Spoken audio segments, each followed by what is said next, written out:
If you haven't been living under a rock, I assume you've heard of Blizzard's newest game, Overwatch, releasing on May 24th of this year.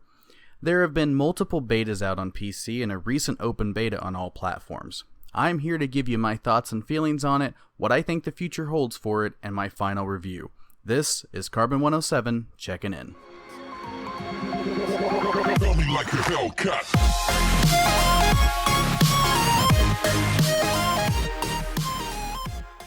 So the Overwatch beta is coming to a close, and I put about 30 hours into it this time around. I felt it was time to tell you guys what I thought about it, how I feel about the full release coming, and what I think the future is going to hold for this game, and then I'll give you my final review of it.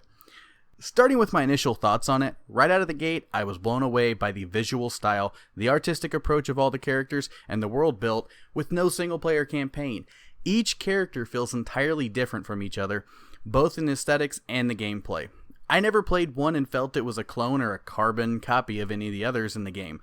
Blizzard paid close attention to making each character unique and providing a fresh experience, especially when you play each character for the first time. I made sure to spend a lot of time in my first beta run testing each hero out in the practice mode against the bots, just to try out all the abilities and get a feel for each of the characters. My first thought was how each one was so wildly different than the other. They made sure not to just make multiple characters that filled a specific role, like 2 or 3 snipers and shotgunners and so on. Even inside their own roles, each character still holds their own uniqueness with those of the same class type. As an example, when playing a tank, you can go Reinhardt, who boasts a large shield and a hammer that works perfect for an escort or personal shield for your team. Well, if you switch to D.Va, who is also a tank, you get to be a mech who works like a walking turret with infinite ammo and the ability to jump out of the mech before it explodes, or even using it to kamikaze enemies and sacrificing it and go on foot. Then if you look at Roadhog, who's another tank, you find yourself a self-healing, chain-pulling shotgunner who closes the gap between enemies and can usually one-shot weaker enemies. 3 different playstyles and 1 tank role, all vastly different from each other. And that's just tipping the iceberg, but you get the idea. The game holds 4 different roles: offense for your damage dealers, defense for your territory holders, tanks for your damage sponge and team protection, and lastly, support to heal and buff the party. The character selection will notify a team whenever they're playing too many or too little in a certain role, and preferring to keep a balanced team rather than all of one hero or a team with no tank or support.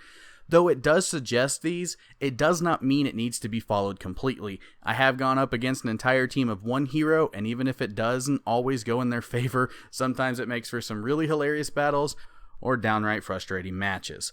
Trying to beat an entire team of Reinhardts while they shield the escort can be near impossible to beat, but once their defense is shattered, they have a hard time getting back into position to put up their shields. Each game pits 6 heroes on one team against a rival 6 on the other. The match types feel only slightly lacking, as we seem to only have 3 or 4 game types. One is a standard best 2 out of 3 territory control, then you have an instant escort, attack and defend, a hybrid that kind of blends both, which requires attacking team to capture a territory to unlock the escort and then to win the game. Then you have attack and defend territory that makes the attacking team capture 2 territories for the defending team to win. The game tries to balance this out by playing the attack and defend games twice, putting both teams in each role. I have spoken with my friends who have played the beta and watched a few of the fellow YouTubers, and everyone wishes for a standard deathmatch style game type that's not in it so far. My own personal wants for the match types agree with my friends and those YouTubers, but I would also like to see an option to choose which game type you go into, as sometimes escort matches can take a really long time, or be insanely frustrating when faced with a great team, or when you're on a team who decides to go for Hanzo or Widowmakers, rather than to balance out the roles. As it stands, you can play a quick match that puts you on a random team match with other random players in a random map and game type, or you can play against the AI in a similar random map, game type, and team setting. Also, there's custom games where you can play with friends and you can even add AI to each team to even them out and change the settings around. Then you have a special mode that changes weekly called the Weekly Brawl. During my beta experience, one was a random hero at the start and it changes random upon your death where you can't choose your own hero. Then there was another one that was all McCree, so it was just a Western draw. Now, they are fun and you can be used to wind down from the same old.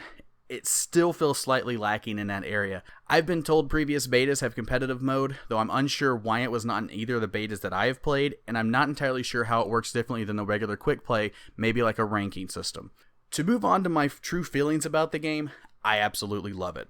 Only a few matches out of my many really pissed me off enough to want to quit and take a break. Most of the time I was having more fun than I've had in competitive multiplayer in years. I quickly found my set of characters I continually going back to.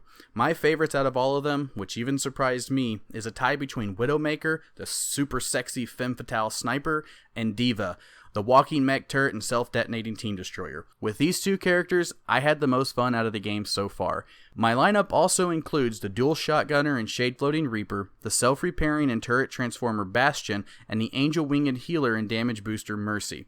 Though I do play a few other heroes such as May, Junkrat, and Roadhog, those are really not my preferred. Finding those characters that I like the most, I was able to find a general base of heroes I like to use in all the 4 roles. So when I come upon a team needing a tank, I usually go Diva, or needing support, I go Mercy. I default to these as I know them the best so far, but I do like to mess with the others and find some situations will arise when none of the heroes that I really like will be perfect for the role. With the diversity in heroes, the amazing aesthetics and graphics, and the insanely fun gameplay, I foresee myself playing many hours of this game.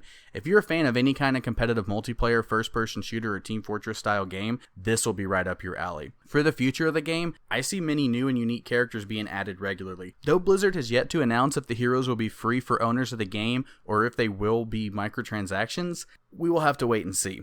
Blizzard has put a paywall on their content, but it's usually only for full expansions like Diablo, WoW, and StarCraft, or purely cosmetic items in the WoW store like mounts and battle pets. So I really do hope that they do not release regular heroes behind a paywall, as even in their game Heroes of the Storm, all heroes are able to be bought with in-game currency through grinding and are able to be purchased at release for a premium, with an option to just pay cash instead. If they go it that way, I feel I'll be a lot less upset if it was paid only. The only other way I see them locking heroes behind a paywall is to not release them regularly until they have quite a few and release them in some kind of DLC pack. But I feel that would end up cutting the content in half for those who refuse to buy it or can't, and those who do. The game has a lot of promise, and if Blizzard continues to balance the game, as some heroes do feel slightly underpowered while a few are just a tad too overpowered, I think it has a long life and could easily become an esport event.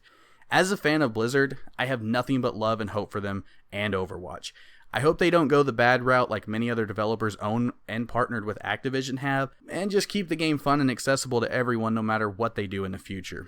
For my final review of the beta, I give the game a rating of 9 out of 10. In individual categories, I give it a 10 in graphics with aesthetic design, 10 in hero diversity in gameplay and appearance, an 8 when balancing because there's still a few issues that they need to make some heroes slightly stronger and a few weaker in a given scenario whenever they're faced against certain designated heroes, and I give it an 8 in match type variety. This brings my total of Overwatch beta to 9 out of 10. I will never tell you to pre-order a game.